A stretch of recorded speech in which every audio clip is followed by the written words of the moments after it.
భారతదేశ రక్షణ సమాచారాన్ని ఇతర దేశాలకు అందించడం దేశద్రోహం అవుతుంది.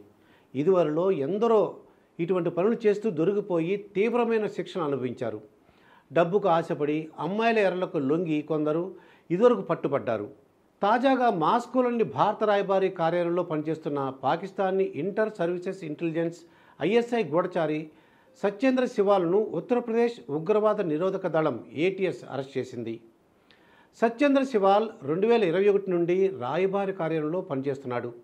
సత్యేంద్ర శివాల్ విదేశాంగ మంత్రిత్వ శాఖలో మల్టీ టాస్కింగ్ స్టాఫ్ పనిచేస్తున్నాడు. మాస్కోలో భారత రాయబారి కార్యాలయంలో ఒక గూఢచారి పనిచేస్తున్నాడని తమ వర్గాల నుండి ఏటీఎస్కు సమాచారం అందింది. సమాచారం ఆధారంగా యూపీ ఏటీఎస్ సత్యేంద్రను ప్రశ్నించింది. గూఢచర్యను సాగిస్తున్నట్లు అంగీకరించాడు.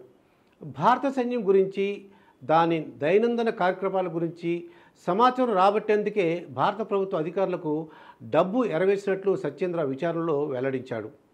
భారత రాయబార కార్యాలయం, రక్షణ, విదేశాంగ మంత్రిత్వ శాఖల గురించి కీలకమైన రహస్య సమాచారాన్ని ఐఎస్ఐ అధికారులకు అతను అందజేసినట్లు కూడా ఆరోపణలు వచ్చాయి.